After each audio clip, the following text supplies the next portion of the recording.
Secretary, we were just going through the situation in Portland. I want to get to the other major cities of our country and the violence happening there. But why can't, before we finish on Portland, why can't you just arrest the leadership in Portland because of their, ignoring what's really happening on the ground?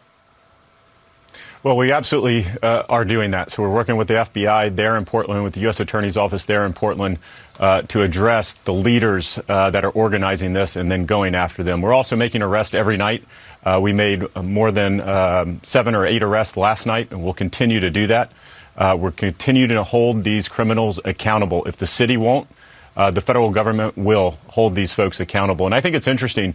I've often been asked by a number of city officials, as well as, again, senators, to say just have DHS officers stay on federal property. If you stay on federal property, all will be fine. We did that Friday night, Maria, and over 7 officers were injured on federal property. So this has nothing to do with you stay on federal property and then we will peacefully protest. That is not the case. We know what their aim is. Their aim is to destroy that courthouse and injure law enforcement officers. We have them on video as saying that. We know what their goal is, and we're going to continue to protect and do our job.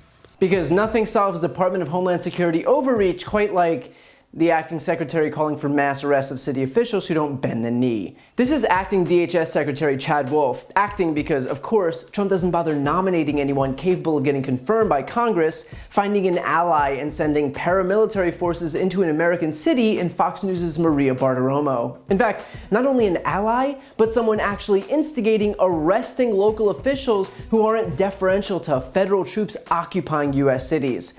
Gotta love Fox News and their consistent defense of small government.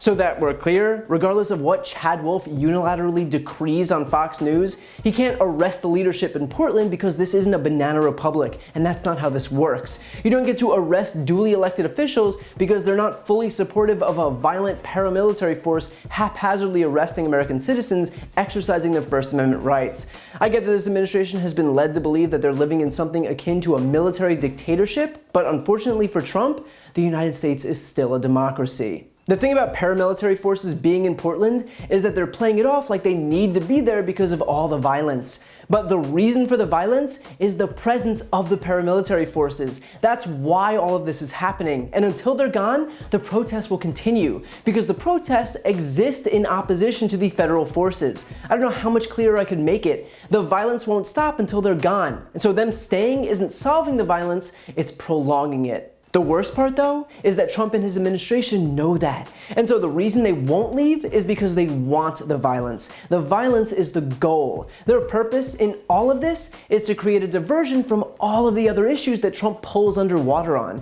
He's trying to distract from his response to the pandemic. He's trying to distract from the economic recession. He's trying to distract from the Black Lives Matter movement. Every single one of these issues has been devastating for Trump. And so instead of, fixing one of these issues, instead of evolving his position, he'd rather just cook up a brand new crisis. And so that's exactly what he did. He decided that violence in democratic cities was going to be his new wedge issue. And so he decided to send paramilitary troops answerable only to him into those cities. And by the way, these aren't highly trained and professional troops. You cannot go on the internet without seeing video footage of these troops barreling into peaceful protesters or pepper spraying people for standing by or shooting people for exercising their First Amendment right to free speech.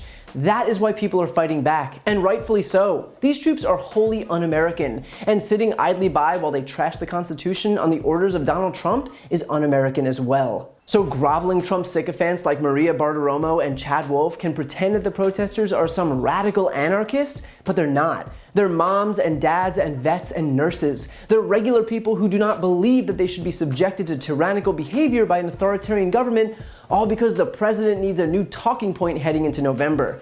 If he wants something to run on, he shouldn't have failed at containing the spread of this virus. He shouldn't have pretended it didn't exist to protect the stock market. He shouldn't have politicized mask wearing. He shouldn't have attacked Democratic governors who issued stay-at-home orders to keep people safe. That was his opportunity to lead, and he failed. Inciting violence in our cities isn't going to erase that. It's only going to show the American people that he's yet again willing to plunge this country into chaos because he thinks it'll benefit himself. For more analysis of what's going on in Portland, check out my newest podcast episode of No Lie with Brian Tyler Cohen, where Congressman Ted Lieu and I take a deep dive into what's happening in that city and exactly what the legal ramifications are. Again, that's No Lie with Brian Tyler Cohen, available anywhere you listen to podcasts.